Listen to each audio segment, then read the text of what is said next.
गुरुर्ब्रह्मा गुरुर्विष्णु गुरुर्देवो महेश्वर गुरुर्साक्षात् परब्रह्म तस्मै श्री गुरुवे नमः। त्वमेव माता च पिता त्वमेव त्वमेव बन्धु च सखा त्वमेव त्वमेव विद्या द्रविणं त्वमेव त्वमेव सर्वं मम देव देव।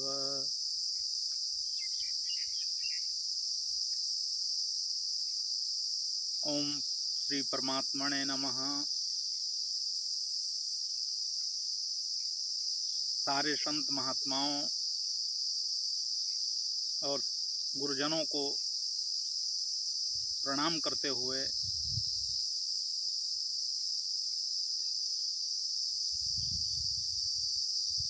और आगे होने वाले जो संत महात्मा साधना कर रहे हैं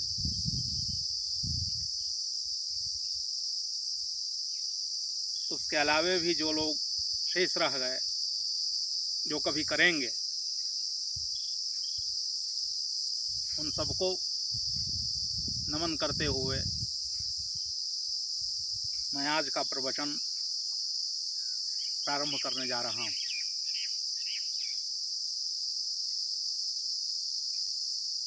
आज के प्रवचन में हमने सांख्य योग को शामिल किया है।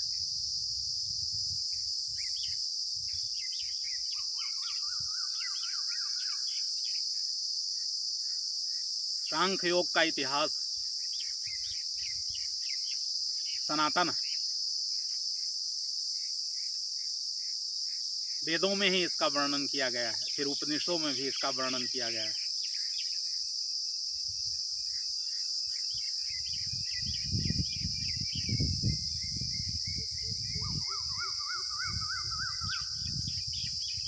अब सांख्य जो है शुद्ध रूप में हमारे सामने दर्शन शास्त्र में पढ़ाया जाता है, सांख्य दर्शन के रूप में पढ़ाया जाता है। तो एक हुआ सांख्य योग और दूसरा हुआ सांख्य दर्शन। सांख्य योग का मतलब होता है प्रयोगात्मक रूप से हम सांख्य शास्त्र को कैसे समझ सकते हैं, हम उसका कैसे दर्शन कर सकते हैं। यानी दर्शन करने की जो विधि है उसको सांख्य योग कहते हैं। और उसके परिणाम स्वरूप हमारे सामने जो ज्ञान उत्पन्न होता है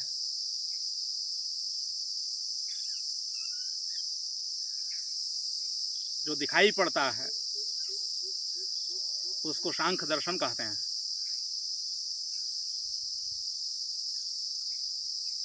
तो सांख्य दर्शन एक सिद्धांत के रूप में वह फिलॉसफी है।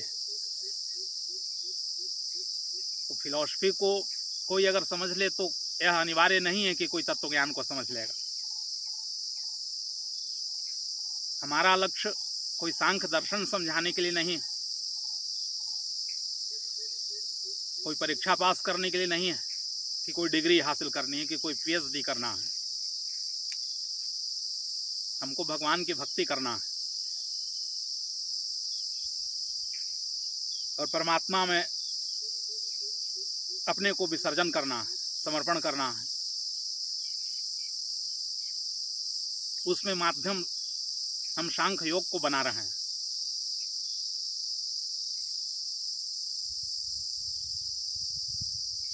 इस संसार में दो ही निष्ठाएं हैं, कृष्ण कहते हैं अर्जुन को।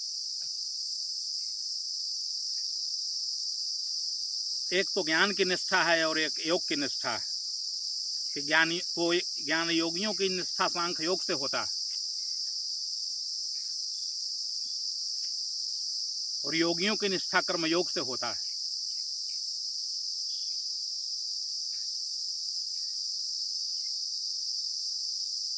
तो सांख्य दर्शन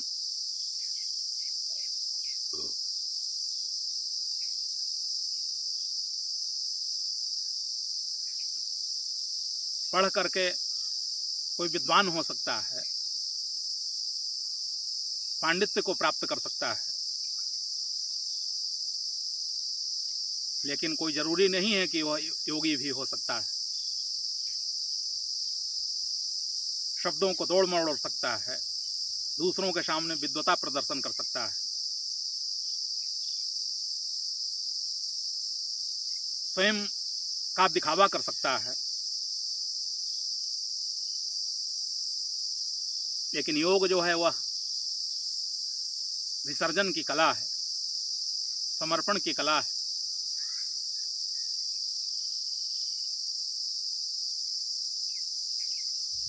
तो सांख्य का मतलब होता है सम्यक ज्ञान, सम्यक दृष्टि जो प्रदान करता है।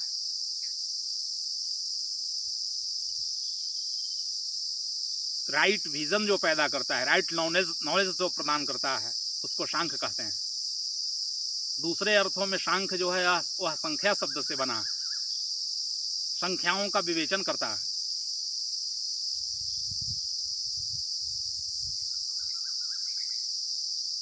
यानी हमारे भीतर कितने तत्व हैं, उसको अगर हम अलग अलग पहचान लें, अगर समझ में आ जाए तत्वों से, तो हम सांसारिक झंझटों से मुक्त हो सकते हैं, सब कुछ करते हुए भी, और हम निश्चिंत हो सकते हैं, तनाव रहित हो सकते हैं। हमारे भीतर कोई डिप्रेशन नहीं हो सकता है, आ सकता है। हम साहसी हो सकते हैं, क्योंकि हम उन तत्वों को समझ लेंगे जिसका विनाश करना संभव नहीं है किसी के द्वारा। कृष्ण उसी को कहते हैं कि जिसको न शस्त्र छेद सकता है, न अस्त्र काट सकता है। हवा जिसको सुखा नहीं सकती है, अग्नि जिसको जला नहीं सकती है। लेकिन यह साधारण लोगों के बस की बात नहीं है। साधारण लोग जो समझ रहे हैं उसको तो अग्नि जला सकती है, अग्नि जला रही है। हवा जो है सुखा रही है, तो उसको छेदन किया जा सकता है, उसको शस्त्रों द्वारा काटा जा सकता है, मारा जा सकता है। लेकिन उसकी बात शास्त्रों में नहीं कहा गया है। शास्त्र कहता है कि पहले समझो कि तुम्हारे भीतर कितने प्रपंच भरे हुए हैं। तुम मिथ्या तत्वों को पकड़ने की चेष्टा कर रहे हो, तुम मोह से भरे हुए हो, और इसके कारण तुमको साफ साफ चीजें दिखाई नहीं पड़ रही हैं। जो मोहग्रस्त होता है व्यक्ति, जो सांसारिक झूठे चीजों में उलझा हुआ है, जो असत्य को सत्य मानने की चेष्टा कर रहा है,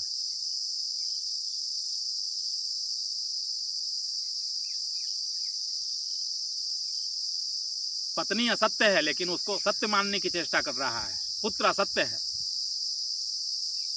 कि धन असत्य है, अभी है कल खत्म हो जाएगा, आज हम अमीर हैं कल गरीब हो सकते हैं। लेकिन हमारी पकड़ उस पर बनी हुई है। हम उन चीजों को पकड़े हुए हैं जो कि पकड़ में आ ही नहीं सकता है।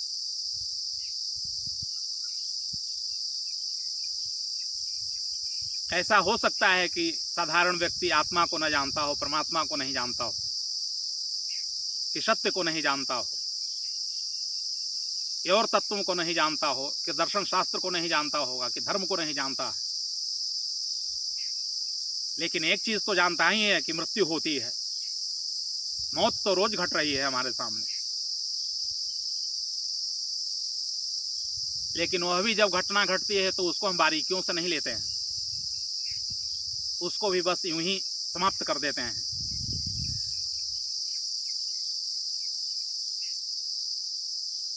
काम नाम सत्य कहते हैं हम।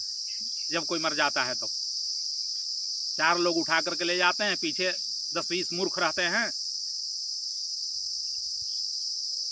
और शमशान में ले गए, लाश को फूंक दिए, लेकिन उनको कोई बोध प्राप्त नहीं होता।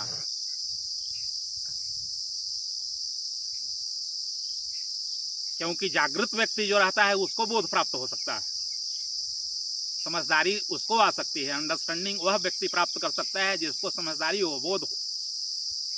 लेकिन हम लोग सोए हुए व्यक्ति हैं, ऐसे जाग रहे हैं, आंखें खुली हुई है, लेकिन आंखें बाहर वाली आंखें खुली होने से जागने का कोई भी संबंध नहीं है। कृष्ण तो योगियों के बारे में कह रहे हैं कि वह तो सोते हुए भी जागता है। या निशा सर्वभूतायाम तस्याम जागृति संयमी, कि जब सब लोग सो जाते हैं फिर भी जोगी जागते रहता है, और जब सब लोग जागते हैं लोभ में, लालच में, लोभ में ही तो हम जागते हैं, धन की टोह में लगे रहते हैं कि कहां से इकट्ठा कर लें, कहां झूठ बोलें, कहां लफाजी करें, एन केने प्रकारेण कहां से हमको धन प्राप्त हो जाए, गलत रास्तों से प्राप्त हो जाए कि सही रास्तों से प्राप्त हो जाए, सही बोलना पड़े कि झूठ बोलना पड़े। तो ऐसे व्यक्तियों के लिए नहीं है बोध, नहीं है सांख्य योग। जो थोड़े से भी जागृत हैं उनके लिए है। जो कम से कम अब जागृत हुए हैं कि हम तो बहुत कुछ देख चुके, संसार में विवाह शादी भी कर लिए, प्रेम कर लिए, मकान बना लिए, और उसका परिणाम कुछ अच्छा आ नहीं रहा। टेंशन केवल आ रहा है, कि तनाव आ रहा है, कि डिप्रेशन आ रहा है, हमारा चित्त जो है से जो फ्राइड हो जा रहा है। आज जितने मानसिक रोगी हॉस्पिटल में मिलेंगे उतना बहुत पहले नहीं मिलते थे। फिर उनमें से भी जो ज्यादा पढ़े लिखे हैं, जो व्यर्थ के सूचनाओं को संग्रह कर लिए हैं, जो शून्य ज्ञान को उपलब्ध नहीं हुए हैं, शाब्दिक ज्ञान को प्राप्त कर रहे हैं, विचारों को इकट्ठा कर रहे हैं, विचारों को इकट्ठा कर रहे हैं। जैसे ऐसा है कि जैसे कोई भोजन बहुत ज्यादा कर ले और भोजन पचे नहीं, डाइजेस्ट न हो, तो सिवाय वमन के और कुछ नहीं हो सकता है, वोमिटिंग के कुछ नहीं हो सकता है। वोमिटिंग भी हो जाए तो ठीक है, लेकिन अगर भीतर जा करके और पचे नहीं, गैस्ट्रिक बनना शुरू हो जाए, उसी तरह से जो विचारों से ज्यादा भरे हुए हैं, फिर और गंदे विचारों से बहुत लोग भरे हैं। स्वच्छ विचार भी थोड़े होते तो चलो ठीक है, हालांकि वह भी ठीक नहीं है। ज्ञान तो शून्यवत ही होना चाहिए। कबीर ने कहा है कि शून्य महल में घर किया बाजे शब्द रसाल, रोम रोम दीपक भय की प्रगटे दीन दयाल। हमको तो हर चीजों से शून्य हो जाना है, आसक्ति रहित हो जाना है, तादात्म्य को तोड़ना है, आइडेंटिफिकेशन को नष्ट करना है। लेकिन अगर इतना बोध हो जाए तो फिर आदमी इतना दौड़ धूप क्यों करेगा? अगर आदमी को ब्रह्मचर्य का बोध हो जाए तो विवाह शादी करने की क्या जरूरत है?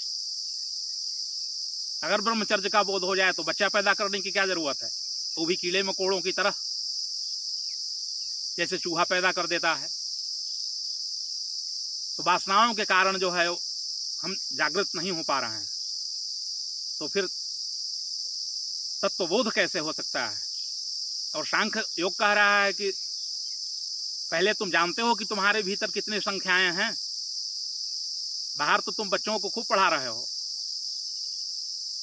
कि टेबल आता है कि नहीं, 1 से 20 तक काउंटिंग करने आता है कि नहीं, 1 से 100 तक, 100 तक गिनती आती है कि नहीं, सब सिखा रहे हैं। लेकिन यह नहीं सिखाया जा रहा है कि तुम्हारे भीतर कितने तत्व हैं, पहले उसको जानते हो। हम कई बच्चों से पूछते हैं, अरे बूढ़ों से पूछते हैं, लेकिन वो भी नहीं कह सकते हैं कि हमारे भीतर कितने तत्व हैं।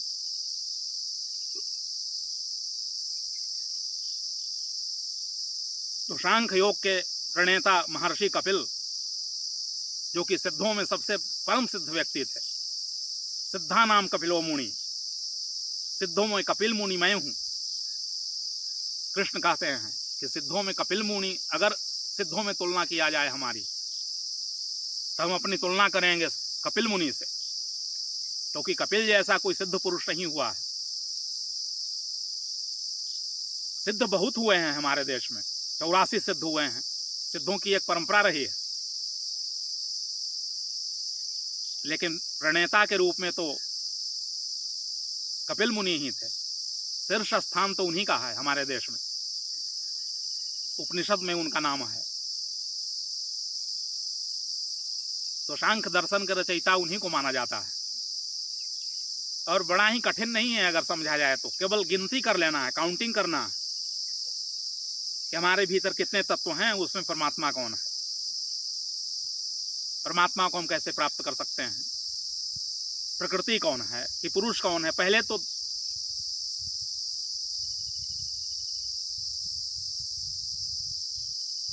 यानी संख्या के द्वारा अगर संख्याओं को हम गिन लें तो क्या हो सकता है कि हम संसार से अलग हो सकते हैं।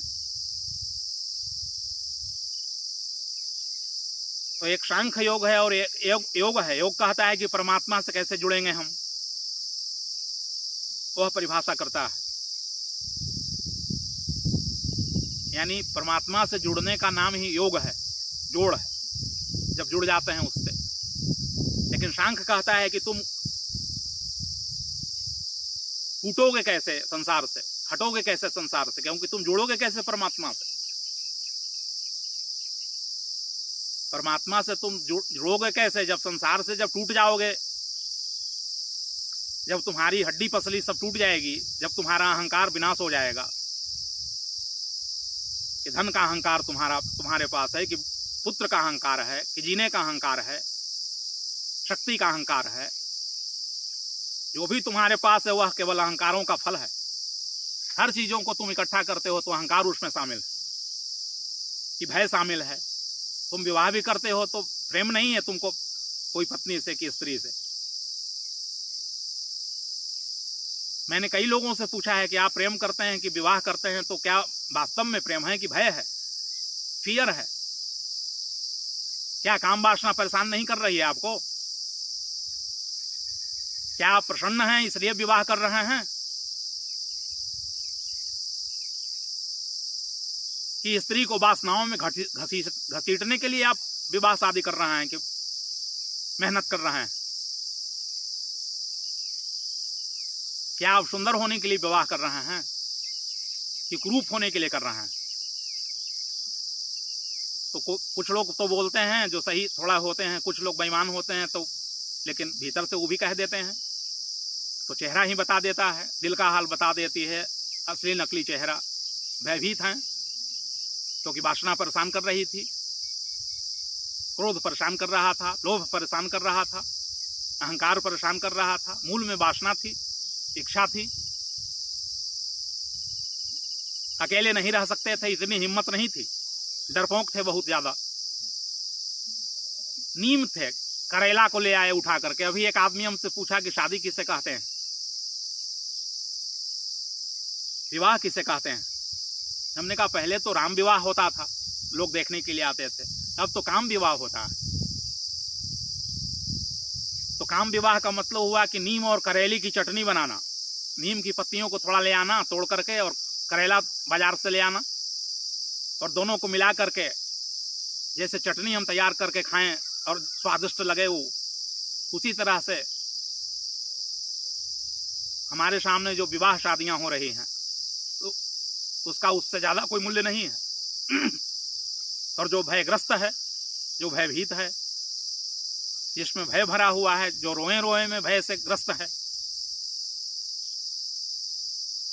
क्योंकि भय चापलूसी भी पैदा करता है, भय वहीं नहीं रहता है। जो भयभीत रहेगा तो क्या करेगा कि दूसरा रास्ता निकालेगा, चापलूस बन जाएगा, दूसरों को चापलूसी करेगा, पीठ ठोकेगा, हाथा जोड़ी करेगा उसके सामने जा करके कि भाई हमको देखो कुछ न करना, हम गरीब आदमी हैं, हमने क्या किया है। तो सांख्य योग समझने के लिए विवेक की जरूरत है। विवेक का मतलब डिस्क्रिमिनेशन होता है, how to do and how not to do.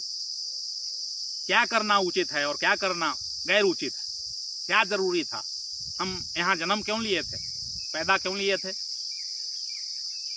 हम यहाँ क्यों आए थे, आने का क्या लक्ष्य था।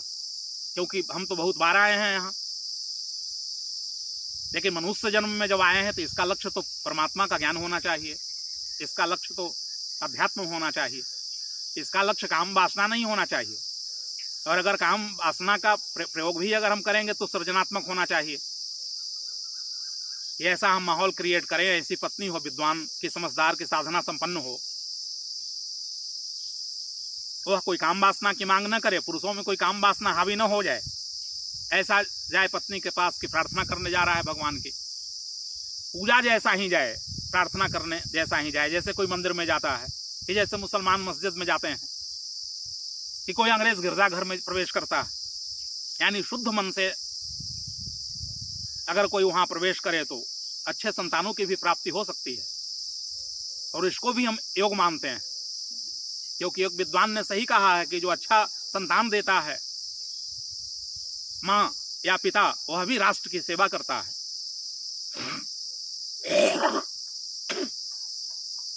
किसी की सेवा केवल पैर हाथ दबा करके नहीं होता, किसी की सेवा केवल धन से नहीं की जा सकती है। सबसे बड़ी सेवा तो ज्ञान की सेवा होती है, क्योंकि ज्ञान तो पवित्र ही कर देता है, ज्ञान तो संपूर्ण समस्याओं का समाधान ही कर देता है।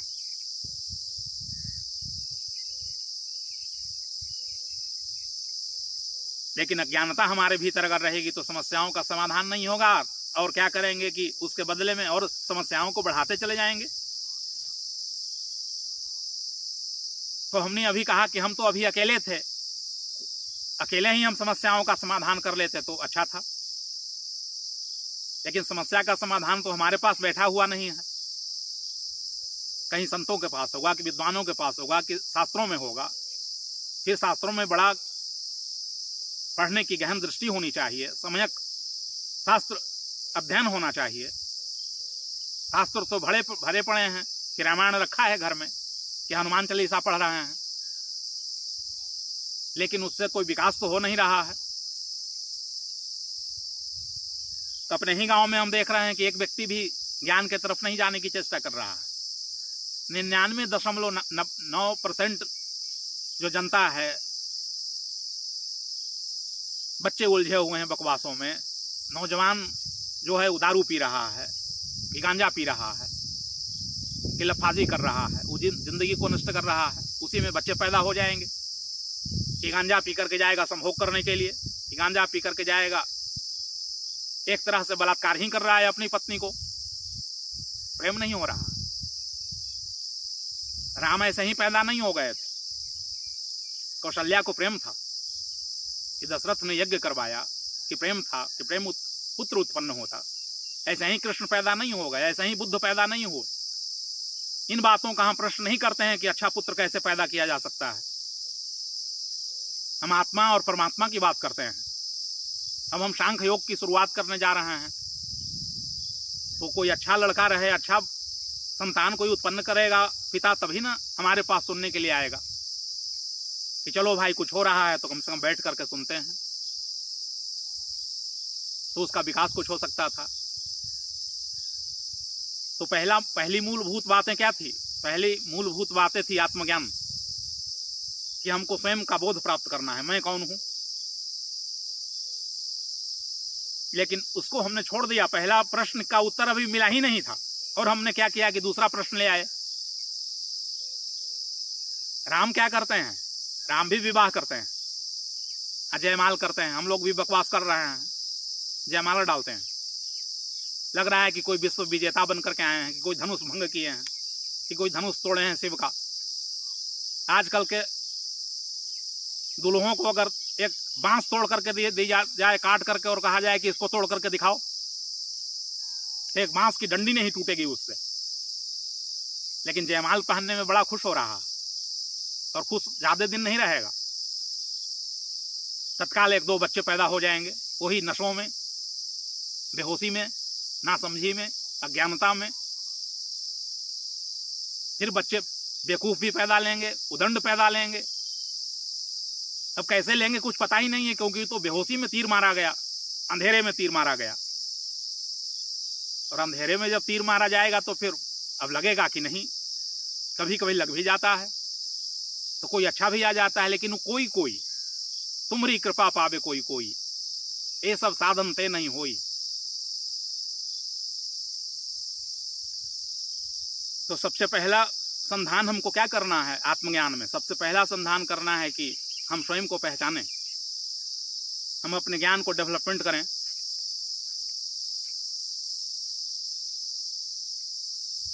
तो फिर हम विवाह करेंगे तो निश्चित रूप से ही विवाह हो सकता है और अच्छे संतान होंगे, फिर सभ्यता का विकास होगा, कि संस्कृति का विकास होगा, कि बच्चे सही शिक्षा प्राप्त करेंगे। सही शिक्षा जब उनको मिलेगी तो निश्चित रूप से ही गलत रास्ते पर वो नहीं भटकेंगे, नहीं चलेंगे। फिर धन भी कमाया जाएगा, फिर धर्म भी होगा, फिर मोक्ष की भी प्राप्ति होगी।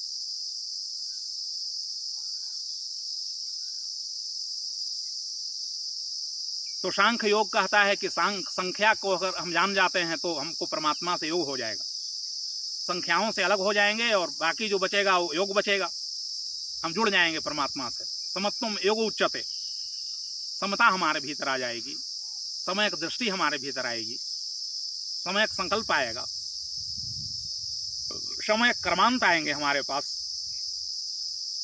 ऐसा कर्म करना है जिससे कर्मों का अंत हो जाए। हम तो कर्मों को बढ़ाते चले जा रहे हैं, कर्मों के अंत करने के लिए कर्मों को नहीं कर रहे हैं। एक कर्म कर रहे हैं, उसमें से 10 कर्म पैदा ले रहा है और हम कह रहे हैं कि बड़ा हम चिंतन में पड़े हैं, बड़ा झंझट में पड़े हैं। 10 लोगों को दोष देख रहा है, 10 लोगों में स्वयं में दोष नहीं देख रहा कि हम उपद्रव शुरू कर दिए इतना, तो फिर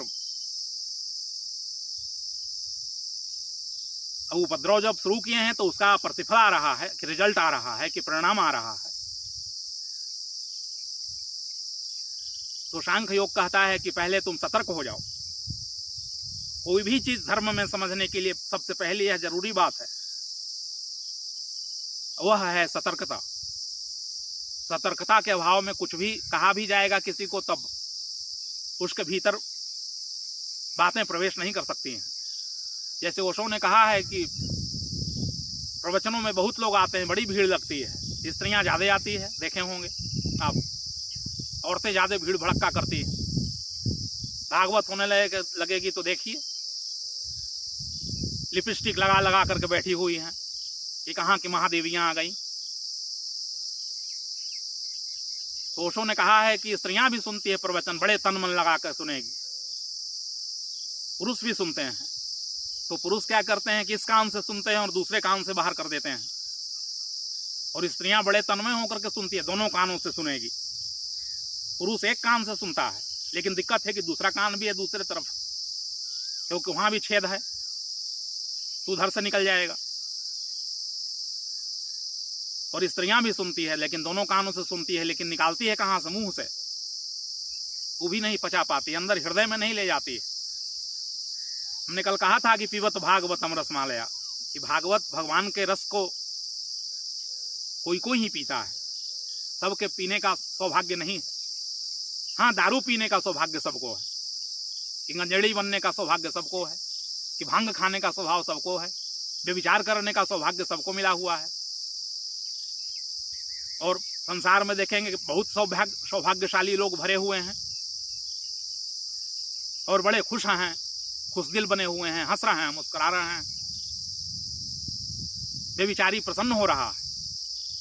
क्यों? क्योंकि अभी इतना मूर्ख है कि परिणाम को नहीं जानता है, इस कर्म का परिणाम क्या होगा।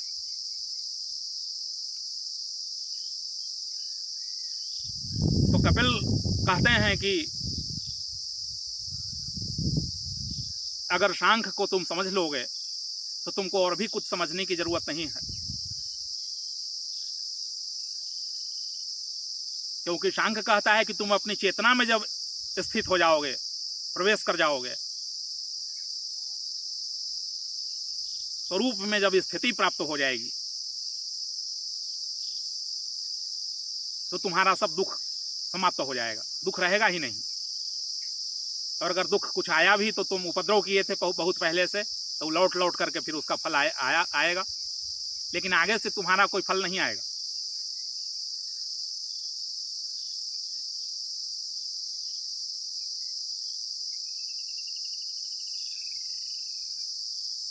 भागवत में सांख्य की परिभाषा किया गया है कि तत्व गणकम, कि तत्व संख्यानम, यानी जिसके द्वारा हम अपने भीतर के तत्वों की गणना करते हैं, संगणना करते हैं, आकलन करते हैं, उसको सांख्य कहते हैं।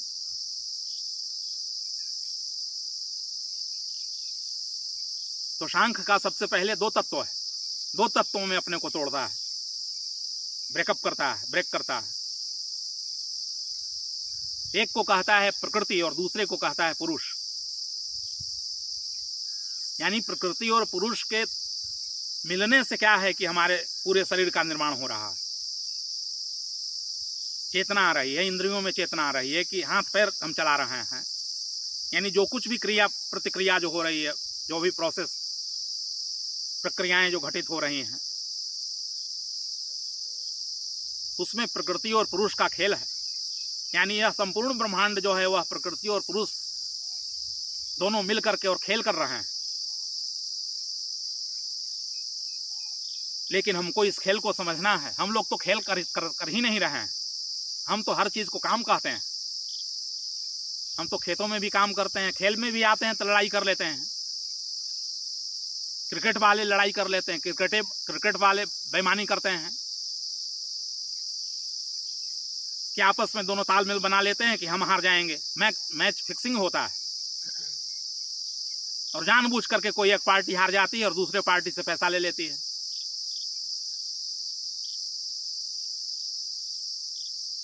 तो खेल में भी हम खेल जैसा नहीं हो पा रहा है। और फिर संपूर्ण कर्मों को खेल की भांति हम कैसे समझ सकते हैं? इसके लिए बहुत बड़े ज्ञान की जरूरत है, बहुत बड़ी विवेक की जरूरत है। उसी को कहा गया है प्रकृति पुरुष विवेक, कि हमारे भीतर प्रकृति क्या है, पुरुष क्या है। और इन दोनों का जब विवेक हमारे भीतर हो जाए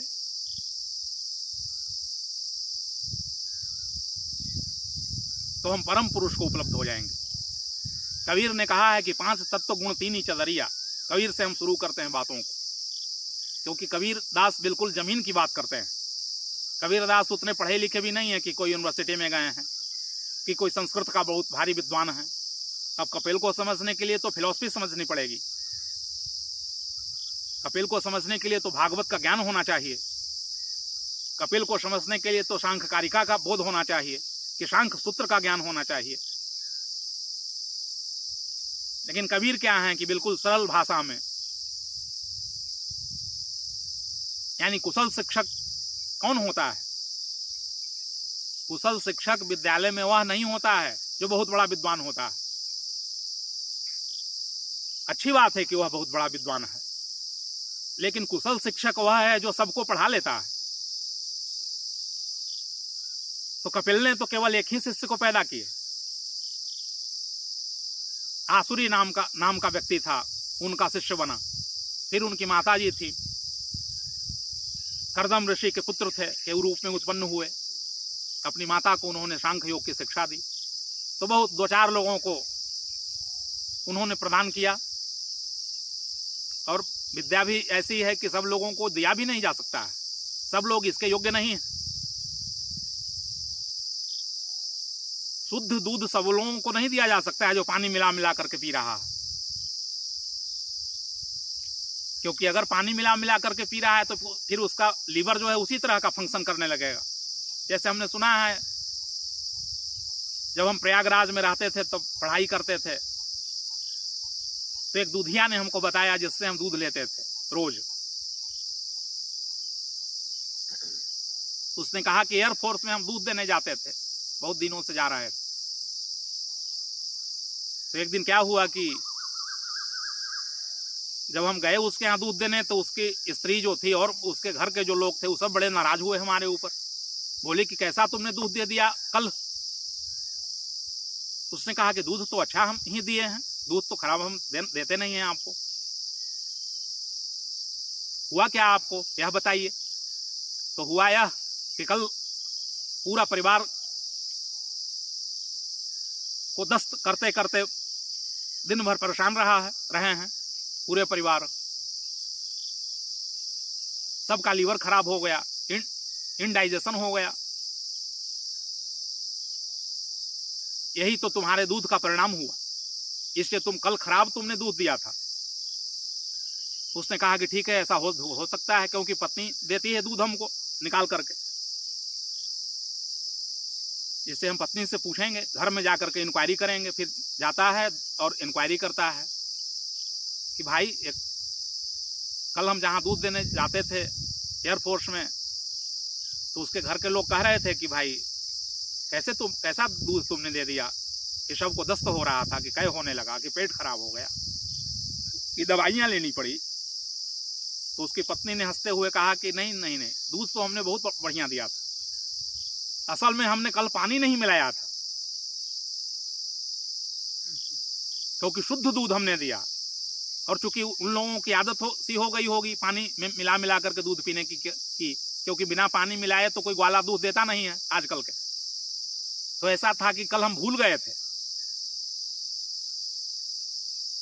विस्मरण हो गया था, हमको फॉरगेटिंग हो गया था, इसलिए हमने दूध दिया जा करके, और वह दूध शुद्ध चला गया। अब शुद्ध दूध वहां पचा नहीं जा करके। जैसे बकेन का दूध कैसे होता है, आखिरी भैंस का दूध चाहे गाय का दूध, वो गाढ़ा होने लगता है, गाढ़ा होने लगता है। अगर किसी व्यक्ति को तत्काल उसको दे दिया जाए तो वो डाइजेस्ट नहीं कर सकता है, पानी मिलाना पड़ेगा, उसमें खौलाना पड़ेगा, खदकाना पड़ेगा। तो इसी तरह से ज्ञान जो होता है, शुद्ध ज्ञान जो होता है, जैसे शांख शुद्ध ज्ञान है, क्योंकि शांख को जान लेने के बाद किसी चीज को जानने की जरूरत नहीं है। न कीर्तन गाना है, न भजन गाना है, न राम राम करना है, न बकवास कोई करना है, न मंदिर जाना है, न मस्जिद जाना है, क्योंकि अपने भीतर ही मंदिर देख लेना है। शांख कह रहा है कि तुम मंदिर में कहाँ जा रहे हो, बनावटी मंदिरों में, जिसको आदमियों ने बनाया है। परमात्मा ने तो असली हृदय बनाया है। मंदिर, मंदिर शब्द का अर्थ ही होता है मन के अंदर जो है उसको मंदिर कहते हैं। वो तो बाहरी मंदिर है, तुम पत्थरों की मूर्ति ले आए खरीद करके, कि कांकर पाथर जोड़ के कि मस्जिद लियो बनाए। कबीर कहते हैं कि कंकड़ पत्थर जोड़ जोड़ करके और चिल्ला रहे हो। चिल्लाने से परमात्मा का क्या लेना देना? वो तो भीतर इंतजार कर रहा है कि बस आ जाओ। कपिल कह रहे हैं कि क्या चिल्लाओगे, उनके पास अगर कोई जाएगा तो कहते होंगे कि क्या भजन कीर्तन गा रहे हो, किसका ध्यान कर रहे हो, कि कृष्ण की सुंदर मूर्ति, कि राम की सुंदर प्रतिमा। कृष्ण का कपिल कहेंगे कि रूप ही व्यर्थ है, रूप रसगंध स्पर्श और शब्द आगे हम बताएंगे। किसी का रूप ही व्यर्थ है, वो चाहे हमारा रूप हो, कि पेड़ का रूप हो, कि राम का रूप हो, कि कृष्ण का रूप हो। हालांकि राम भी कहते हैं इस बात को, क्योंकि राम भी ना चाहेंगे कि लक्ष्मण व्यर्थ के शिक्षाओं में उलझा रहे। कहते हैं कि गो गोचर लगी जहां मन जाई, सो सब माया जानो हो भाई, कि जहां तक हमारा मन जा रहा है, जहां तक हमारी दृष्टि जा रही है, उसको तो माया समझना। तो हम क्या, हमारी दृष्टि मंदिरों की तरफ नहीं जा रही है? लेकिन कौन समझता है राम की बातों को और कृष्ण की बातों से लेना देना है? लोगों को बस अपने मतलब की बातें करनी है। अपना घंटा हिला रहे हैं, घंटा हिलाने की आदत है।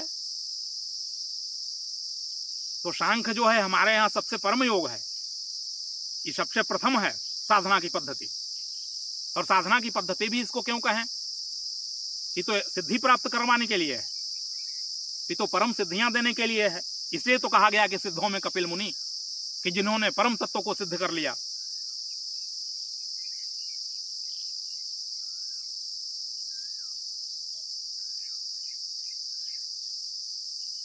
इसलिए सिद्ध हैं, कहीं गए नहीं होंगे, कहीं भटके नहीं होंगे, कहीं पहाड़ों में कि गुफाओं में। वो तो भीतर अपना चले गए होंगे, आंख बंद करके देख लिए होंगे कि कितने तत्व हमारे भीतर हैं, और हम समझ गए कि इसमें असली तत्व कौन है। तो असली तत्व परमात्मा था, बाकी प्रकृति थी। तो प्रकृति और पुरुष के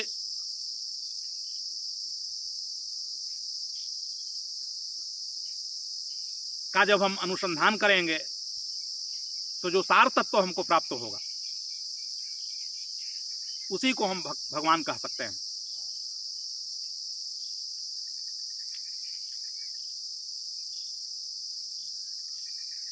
तो अब हम संख्या का निर्धारण करते हैं। हम और सरल भाषा में कहने जा रहे हैं आपको। कबीर ने तो कहा कि 5 तत्व गुण 3 नीच दरिया। यह चादर कैसे बनी, शरीर कैसे बनी, वो तो 8 ही में विभाजन कर देते हैं। 5 तत्व है, क्षितिजल पावक गगन समीरा। 3 गुण हैं, 8 वो तो कम कर देते हैं।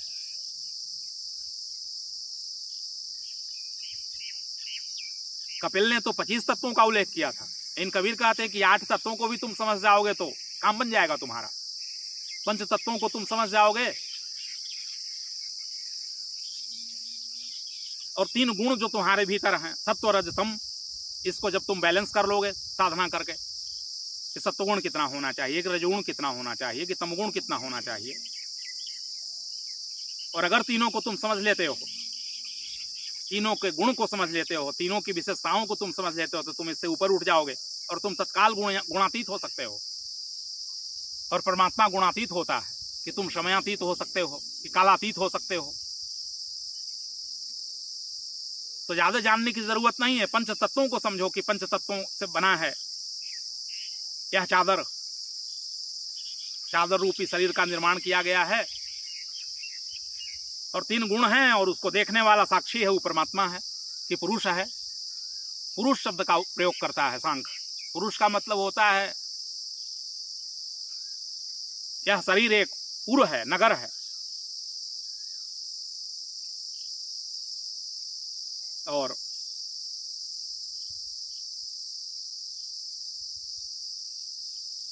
नगर में जो रहने वाला है, नगर का जो देख रेख करने वाला है। फिर से आप सुनिए, यह शरीर जो है यह पुरुष है, और पुरुष में जो रहने वाला है चेतना, उसको पुरुष कहते हैं। यह बहुत भारी नगर है, बहुत बड़ा नगर है, बड़ा विराट नगर है। संपूर्ण ब्रह्मांड एक पिंड में समाया हुआ है। अगर अपने पिंड का भी ज्ञान हो जाए, अगर स्वयं का ज्ञान हो जाए, तो संपूर्ण ब्रह्मांड और का ज्ञान हो सकता है। जो पिंड में है वही ब्रह्मांड में है। इससे सांख्य कहता है कि तुम ब्रह्मांड को खोजने की चेष्टा न करो, परेशान मत हो कि मंगल ग्रह पर क्या है, कि चंद्रमा पर क्या है, कि सूर्य पर क्या है। कहीं भी जाओगे तो तुमको 5 तत्व ही मिलेंगे।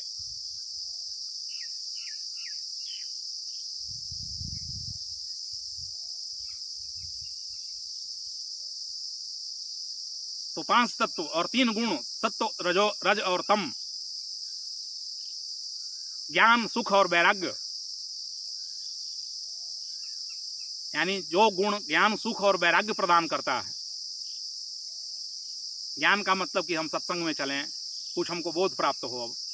अब खाक छानने से क्या होगा, जिंदगी भर कमा कमा करके मर गए। जैसे ट्रेन में एक मूंगफली वाला आया तो हमने कहा कि ऐसा है कि मूंगफली में कितना आमदनी कर लेते हो, तो उसने कहा कि इतना हो जाता है, जैसे 100 200 300 500 दिन भर में। हमने कहा कि ऐसा है कि तुम हमारे साथ चलो, इस दिन भर जो तुम धक्का मुक्की खा रहे हो, चलो तुम हमारे साथ। आश्रमों में बहुत जरूरत है लोगों को काम करने के लिए, तो उसमें तुमको बैठे बैठे अपना थोड़ा बहुत काम कर लोगे और तुमको पैसे भी मिल जाएंगे। और मेन तो भजन करना है कि तुम हीरा को पकड़ो ना, तुम्हारे भीतर हीरा क्या है। बैठ जाइए।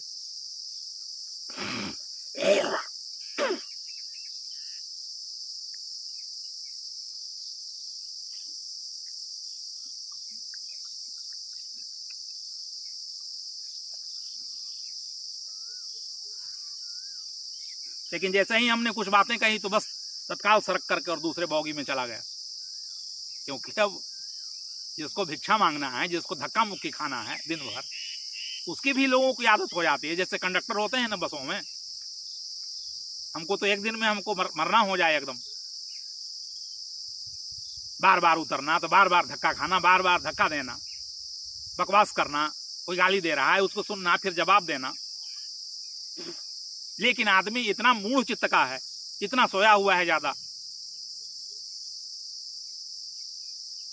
कि नहीं, उस स्वीकार कर लिया है कि हमको यही करना है, ठीक ठाक है, कोई दिक्कत नहीं है, और करते जा रहा है, करते जा रहा है। मूंगफली बेचना है हमको, और क्या, और कोई रास्ता हो ही नहीं सकता है कि हम आनंद प्राप्त कर सकते हैं, कि सुख प्राप्त कर सकते हैं। और आनंद से हम भरे हुए हैं भीतर, लेकिन लालसा नहीं है, जिज्ञासा नहीं है।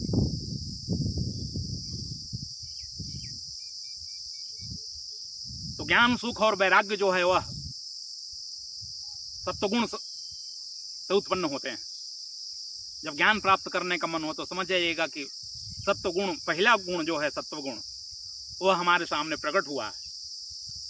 जब सुख मिलने लगे, हम कुछ ना करें फिर भी सुख मिले, एक दिन ना खाएंगे कौन दिक्कत है, एक दिन कम खा लेंगे। कम खाओ गम खाओ, जैसे आप भोगों में जाएंगे स्त्री के पास तो भूख तो ज्यादा लगेगी आपको। ब्रह्मचर्य रह के देखिए, ब्रह्मचर्य से बड़ा संबंध है काम वासना का। कामी व्यक्ति जो होता है, स्त्री प्रेमी जो होता है, बहुत ज्यादा खाएगा, उसको खूब भूख लगेगी बढ़िया से। कि स्त्री भोगी रहेगी, उसको बड़ा भूख लगेगा, दिन भर कुछ ना कुछ ठूंसते ही रहेगी, डालते रहेगी, इधर से डालना उधर निकालना, और कोई उसका काम नहीं रहेगा। तो ज्ञान, सुख और वैराग्य पैदा करता है सत्वगुण। वैराग्य का मतलब होता है कि संसार से रागों को हटाता है, कि संसार से लिपटने से कोई फायदा नहीं है, इसका परिणाम में तो कुछ आएगा नहीं, परिणाम में तो मृत्यु है। क्या करें करोड़ों रुपया जमा करके, बेटे मुफ्त में खींच लेंगे। न देखते हैं बड़े बड़े घर के लड़के न पढ़ाई करते हैं, न आगे बढ़ते हैं, न कुछ कर पाते हैं, क्योंकि गर्मी में एसी लगी हुई है, भोजन बढ़िया बढ़िया मिल रहा है। अब कोई दुख होता है, चेष्टा करनी पड़ती, तब ना आगे बढ़ते। वो लोग आगे बढ़ते हैं जिनको श्रम करना पड़ता है, संघर्ष करना पड़ता है।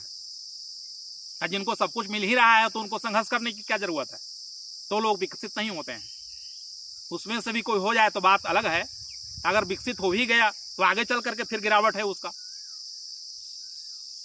अगर बहुत मेहनत किया और संसार का सुख प्राप्त भी कर लिया, लेकिन फिर उससे भी क्या होता है, फिर वो भोगों में लग जाएगा, फिर पूंजी को खर्च करने लगेगा, उस पूंजी को आगे नहीं बढ़ाएगा। तो पहला है सत्वगुण, दूसरा है रजोगुण। रजोगुण का मतलब होता है मन जब गतिशील रहे, ज्यादा गतिशील रहे, ज्यादा चंचल होने लगे। गति, जैसे फिजिक्स कहता है कि गतिज ऊर्जा और स्थितिज ऊर्जा, दो प्रकार की एनर्जी है। और अध्यात्म कहता है कि तीन प्रकार की ऊर्जा है, एक गतिज ऊर्जा है और एक स्थितिज ऊर्जा है। गतिज ऊर्जा का मतलब रजोगुण, स्थितिज ऊर्जा का मतलब तमोगुण। लेकिन इसके बीच में भी तो कोई है जो दोनों को संभाल रहा है, दोनों को जो बैलेंस कर रहा है कि कितना होना चाहिए, कितना होना चाहिए रजोगुण, कितना आपको काम करना है, कई घंटा काम करेंगे आप, कितने घंटे फिर सोएंगे। कि काम करेंगे तो क्या होगा, श्रम हुआ, काम हुआ, मेहनत किए, शरीर थका तो थका तो विश्राम मांगेगा। श्रम करने वाला व्यक्ति विश्राम को प्राप्त होता है, जरूरी हो जाता है उसको। नहीं अगर विश्राम करेगा तो क्या होगा, तब तो पागल हो जाएगा, फिर नींद नहीं आएगी। तो लोग शराब पी लेते हैं, कि ताड़ी पी लेते हैं अपना, कि दारू पी लिए, लेकिन वो ठीक नहीं है। श्रम करने के बाद अपने आप ही शरीर में आ जाएगा आलस और हम सो जाएंगे। लेकिन कई लोग ऐसे हैं कि नहीं, उनको चाहिए एक बोतल चाहे कुछ। तो एक सत्वगुण हुआ, दूसरा हुआ रजोगुण, तीसरा हुआ तमोगुण। तमोगुण का मतलब होता है तमस, स्थिति, स्थित होना, कि नींद चाहिए उनको, कि आराम चाहिए, विश्राम चाहिए।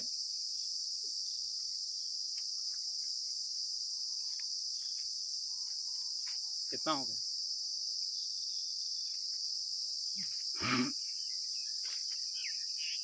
तो कबीर कहते हैं कि तीन गुण हैं, सत्व, रज और तम, 5 तत्व। लेकिन चूंकि हम कपिल के बारे में समझा रहे हैं, महर्षि कपिल के बारे में,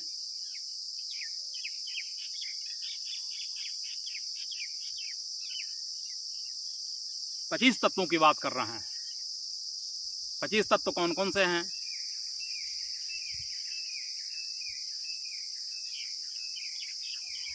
कहते हैं कि एक तो पुरुष हुआ, वो तो अलग है, और प्रकृति, प्रकृति 24 हुई।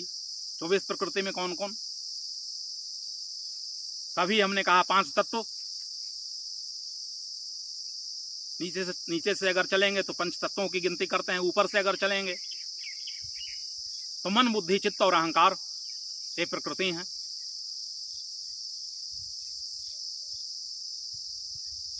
सांख्य सूत्र कहता है कि अष्टधा प्रकृति और 16 विकृति, ऐसे भी विभाजन करता है कि 8 प्रकृति है और उसका विकृति है 16, तो 16 8 24 हो गया, यानी 24 तत्व तो हमारे भीतर हैं।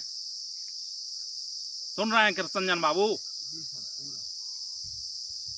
यानी हमारे भीतर 24 तत्व हैं, 25 तत्व हैं। 25वां है परमात्मा, भगवान जिसको आप कहते हैं, जिसके लिए आप ढोल और डंका पीट रहे हैं और जय श्री राम कर रहे हैं, कि मुसलमान चिल्ला रहा अल्लाहू अकबर।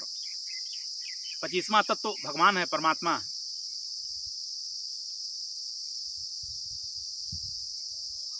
और 24 तत्व कौन कौन से हैं?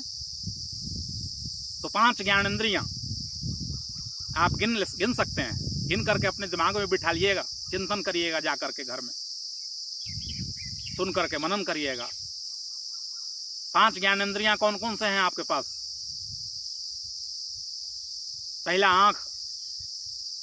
आंख से क्या करते हैं? देखने का काम करते हैं आप। दूसरा कान, इससे क्या करते हैं? सुनने का ज्ञान प्राप्त करते हैं। 5 ज्ञानेंद्रियां हैं, ज्ञान प्राप्त करने वाली इंद्रियां हैं। ज्ञान कौन? संसार के ज्ञान प्राप्त करने वाली इंद्रियां।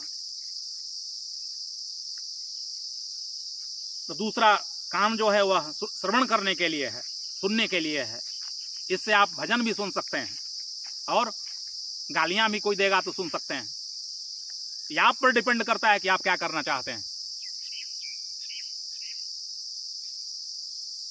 आंख से आप मंदिर का भी दर्शन कर सकते हैं और वैश्यालय को भी जाकर के आप देख सकते हैं।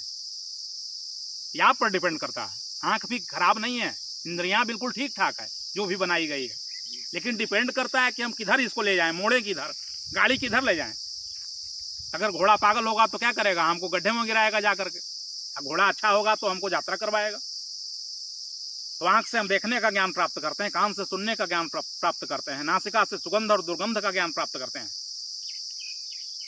आप यहाँ बैठे हैं, अच्छा जगह है। अगर यहीं मलमूत्र होता तो क्या बैठते? क्योंकि आपके पास ज्ञान है कि यहाँ दुर्गंध फैल रहा है, यहाँ गंदगी फैली हुई है, यहां से हटे, हम कोई स्वच्छ स्थान पर जाएं।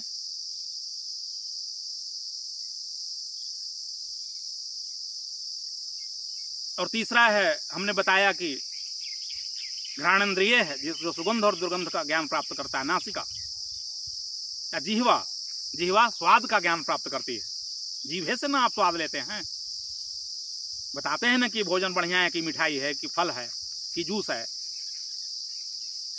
कि मांस है, कि फला है, कि ढिका है। अगर आप तामसी प्रवृत्ति के हैं तो आपको मछली, मांस, दारू, वेश्यावृत्ति करना अच्छा लगेगा। और कोई संत प्रवृत्ति के आदमी है तो फिर शुद्ध भोजन करेगा, जिससे उसके तामसी प्रवृत्तियों में वृद्धि न हो, रजोगुण न बढ़े, अच्छी प्रवृत्ति बने उसमें। भोजन का बड़ा महत्व होता है। जैसे खाएंगे हम अन्न वैसा बनेगा मन।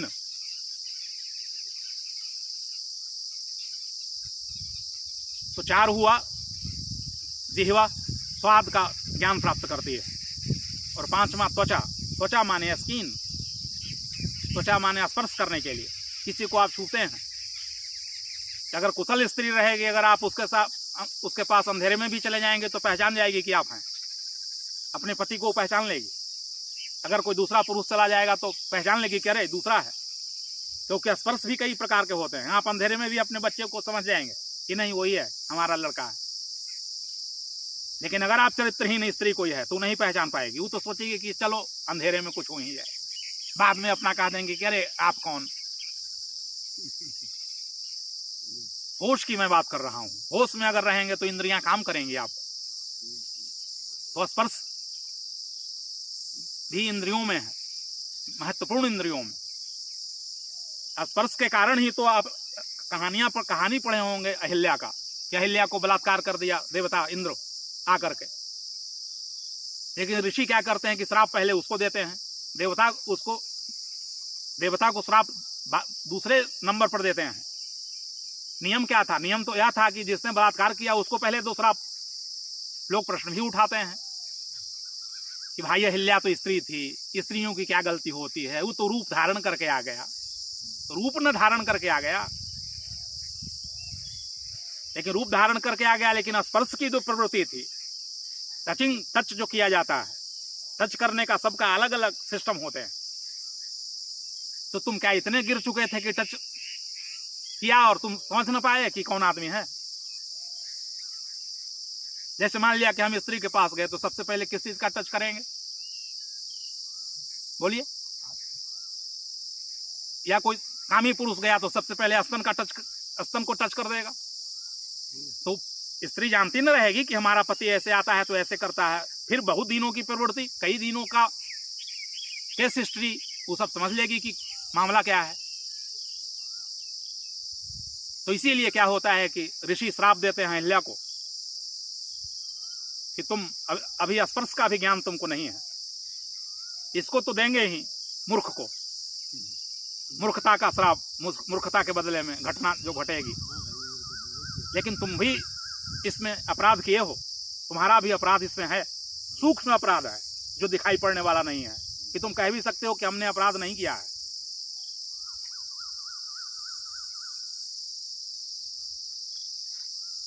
तो 5 ज्ञानेंद्रियां हुई, ज्ञान प्राप्त करने वाली इंद्रियां। 5 कर्म इंद्रियां हुई, कर्म करने वाली इंद्रियां, कर्म करती है।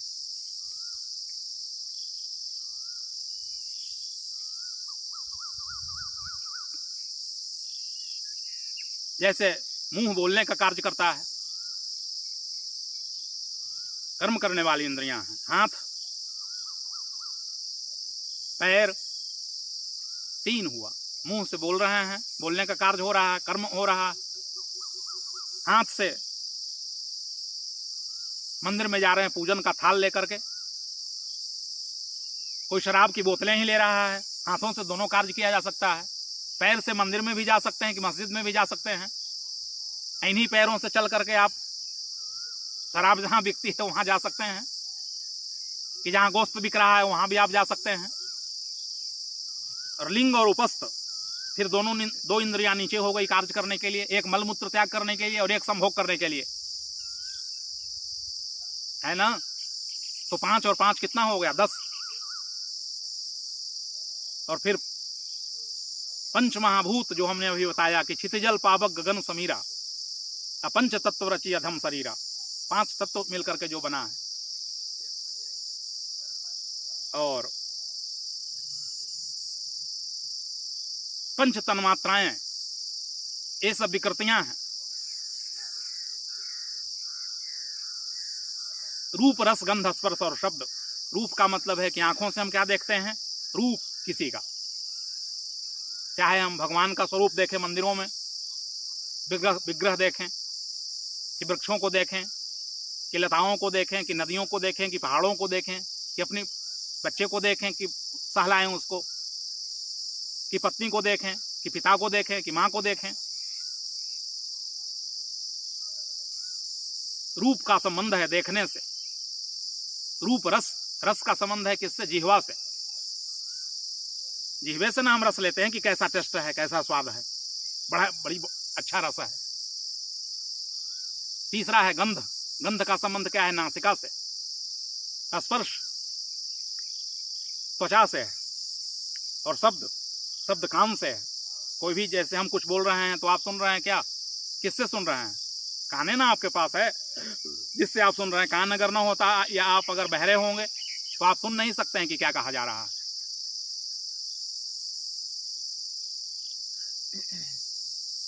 तो इस तरह से 20 हुए और 4 हो गए 24। मन, बुद्धि, चित्त और अहंकार।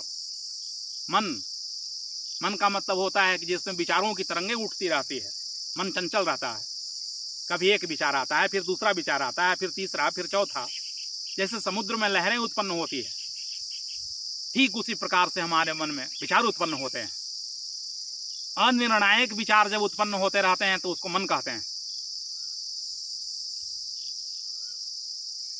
जैसे कभी मन करता है कि साधु के पास बैठते हैं तो लगता है कि साधु ही बन जाते, चोर के पास बैठते हैं तो मन करता है कि चोर बन जाते, जिसके पास हम बैठते हैं तो लगता है कि हम वही हो जाते। शराब पीने वाले के पास बैठ जाते हैं तो लगता है कि एक घूंट हम भी लेकर के देखते कि क्या कैसा होता है, क्या होता है। एक फूंक गांजा लेकर के देखते।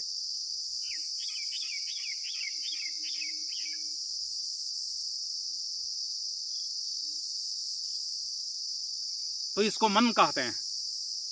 मन का मतलब होता है कि जो निर्णय नहीं कर पा रहा है। विचारें तो उठ रही है, अच्छे विचार, बुरे विचार, उटपटांग विचार, सपनों में विचार, विचारे विचार। हमारे भीतर और कुछ है नहीं। सच पूछा जाए तो विचारों के सिवाय हमारे पास और कुछ नहीं है। हम विचार मात्र हैं। यह संसार जो है वह क्या है? ये जो दिख रहा है पेड़ पौधा ये सब ना, जैसे आप मकान बनवा रहे हैं तो वो मकान नहीं है, विचार है। मने में न सोचा गया पहले कि एक मकान खड़ा करेंगे, तो मकान खड़ा करेंगे तो कैसे होगा? तो एक पहले बुलाओ लेबरों को, तो बालू मंगवाओ, कि ईंट मंगवाओ, कि सीमेंट मंगवाओ, फिर ढोने वाला आप मंगवाओ, फिर राजमिस्त्री मंगवाओ, फिर इंजीनियर के पास जाओ कि कैसे लिख करके देता है, स्ट्रक्चर बना करके देता है किस तरह से मकान बनाना है, किस तरह पे सीढ़ी होगा तो इस तरफ लैट्रिन होगा। तो इस तरह से मन में क्या होते हैं कि विभिन्न प्रकार के विचार पैदा होते रहते हैं, और जो विचार जब हम निर्णय कर लेते हैं उसमें से कुछ निर्णायक विचार जब हमारे भीतर कोई आ जाता है उसको हम बुद्धि कहते हैं। महतत्व भी कहा गया है उसको, और बुद्धि कहा गया है, क्योंकि बुद्धि निर्णय कर लेती है। अभी संपूर्णता से निर्णय नहीं कह सकते हैं, साधारण निर्णय कि एक मकान बनाना, भीतर तो उपद्रव चल ही रहा है लेकिन फिर भी एक निर्णय तो करना ही पड़ेगा आपको। संसार में रहेंगे तो कोई ना कोई तो निर्णय करना पड़ेगा कि हम काम करेंगे, कि मजदूर बनेंगे, कि लेबरगिरी करेंगे, कि सत्संग सुनेंगे। बाद में न क्या होता है कि एक विचार रह जाता है, फिर भी वो भी विचार खत्म हो जाता है कि नहीं हमको बिल्कुल संत बनना है, सन्यासी बनना है, हमको इंजीनियर बनना है, हमको डॉक्टर बनना है। हालांकि वो सब बनना है, तत्व ज्ञान के अलावे जो चीज भी हम कल्पना कर रहे हैं कि बनना है वो स्थिर नहीं रह सकता। कोई डॉक्टर बनेगा फिर उसके बाद बेईमान बनेगा, वो किडनी निकालेगा। कि कोई इंजीनियर बनेगा तो क्या करेगा, पुल कमजोर बनाएगा, कि रोड कमजोर बना देगा ठेकेदार, कि 10 साल चलता है लेकिन 4 साल में खत्म हो जाए। फिर क्योंकि गंदगी उसमें शुरू होगी, क्योंकि वो पूरा समझ करके उस कार्य को संपन्न अंजाम नहीं दिया था कि हम इंजीनियर ही रहेंगे, शुद्ध इंजीनियर रहेंगे, कि विश्वेश्वरैया रहेंगे, कि जितनी हमको आमदनी हो जाए ठीक है, जितना हमको संतोष पूर्वक हम रह लेंगे, जितना हमको मिलेगा। कि डॉक्टर कोई बना तो निर्णय कर लिया कि हम बनेंगे डॉक्टर, चिकित्सा करेंगे, चिकित्सा से प्रयोजन हमारा रहेगा और बातों से हमारा प्रयोजन नहीं रहेगा। केवल एक तत्वदर्शी महात्मा ही, या कोई व्यक्ति, महात्मा का मतलब रूप रंग से नहीं कह रहा है, महात्मा का मतलब जिसका हृदय महात्मा का हो गया, जिसकी आत्मा महान हो गई। तो मन, बुद्धि, चित्त और अहंकार। चित्त का मतलब होता है विचार जो है चित्र के रूप में हमारे भीतर रहते हैं, उसको चित्त कहते हैं। चित्त जो है परमात्मा से जुड़ा रहता है, चेतन से। अभी चित्त है, फिर चेतन हो जाएगा एक दिन, अभी हुआ नहीं है।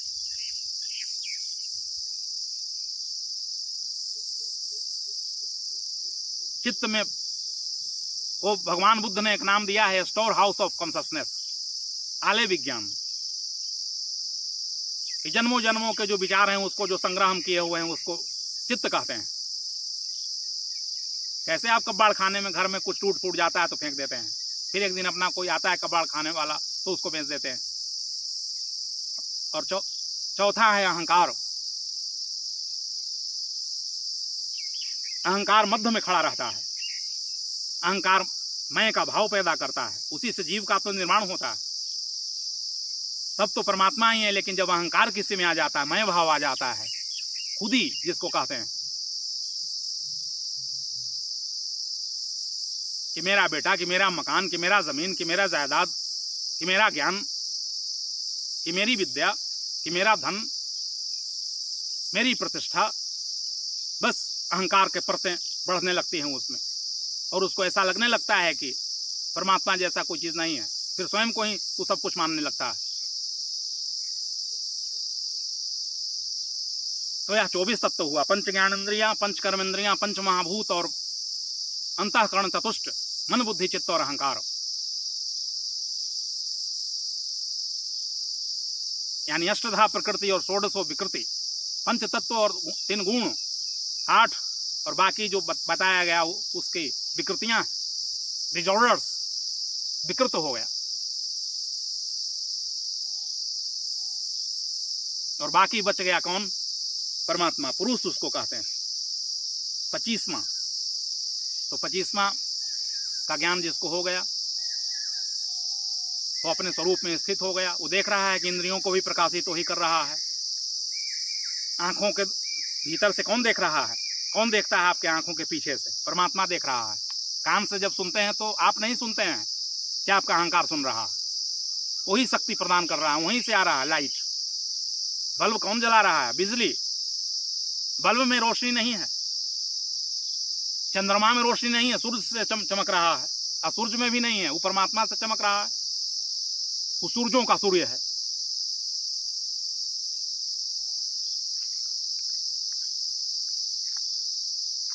तो संपूर्ण इंद्रियां प्रकाशित हो रही है, कर्म इंद्रियां प्रकाशित हो रही है कि हाथ उठाना है, तो बड़ा खेल चल रहा है भीतर, विराट। इसलिए तो कह रहे हैं कि एक नगर है, विराट नगर है ये, बहुत बड़ा, और उसमें वो जो रहने वाला है वो चला रहा है, आदेश दे रहा है। अभी तो खैर अहंकार आदेश कर रहा है, लेकिन जिस दिन बोध हो जाएगा तो पता लगेगा। हम बोध की बात कर रहे हैं, क्योंकि सांख्य शास्त्र का तात्पर्य यही है कि हम अपने पुरुष को प्राप्त करें, हम अपने परमात्मा को प्राप्त करें, हम अपने खुदा को प्राप्त करें, कि हम अपने अल्लाह को प्राप्त करें, हम अपने भगवान को प्राप्त करें, हम अपने तत्व ज्ञान को प्राप्त करें, कि निर्वाण को प्राप्त करें, कि कैवल्य को प्राप्त करें। कुछ भी नाम दे दीजिए कि शून्य हो जाए हम, इससे कोई फर्क नहीं पड़ता है। तब न हमने अभी कहा था पहले बोलने में कि शून्य महल में घर किया तो बाजे शब्द रसाल, रोम रोम दीपक भय प्रगटे दीनदयाल। दीनदयाल प्रकट हो गए, रहम करने वाले प्रकट हो गए। बस उनका केवल ध्यान आप करिए और आपके सब कुछ हो जाएगा, आपको कोई भी दिक्कत नहीं आएगी। दिक्कत आएगी भी तो सब सुलझ जाएगा, जो भी उलझा हुआ है वो सब सुलझ जाएगा। वो जो पुरुष है सब सुलझा देगा। वो तो पहले से ही तैयार था कि तुम सुलझा लेते, लेकिन अब कोई कपिल मिलता तब ना, कोई कबीर मिलता तब ना, कोई कृष्ण मिलता तब ना, कोई राम मिलता तब ना, कोई वशिष्ठ मिलता तब ना ऐसा होता। लेकिन ऐसा हुआ नहीं, क्योंकि कोई मिला नहीं। कोई मिला भी तो हम अपना चल दिए। कैसे चल दिए कि गायें जा रही है, अभी कह रहे थे जितना देर आप बोलेंगे तो हम बैठेंगे यहाँ। बोलिए, अभी हमने कहा ना कि मन में विचार उठता है, तो मन में क्या विचार उठा के चलते हैं, थोड़ा देख लेते हैं क्या होता हो रहा है। फिर यहाँ आए तो मन घूम रहा था, फिर यहाँ से बस उधर चले गए, फिर उधर से अब गायें दिख गई, फिर कुछ दिख जाएगा। बस इसी तरह से कोल्हू के बैल जैसा हम घूम रहे हैं और परम तत्व को प्राप्त नहीं कर रहे हैं। लेकिन हमारी आकांक्षा यही है, हमारी परमात्मा से प्रार्थना यही है कि सब लोग उस परम तत्व में स्थित हो जाएं, कोई भी दुखी न हो। जीवे वह सरदा सतम तृणाम सरदा सतम। 100 साल तक लोग जिए, 100 साल तक लोग देखें, 100 साल तक लोग सुने, और फिर अपने रूप में स्थित हो जाएं, जो कि परम तत्व है। बस आज इतना ही। ओम शांति शांति ही शांति ही।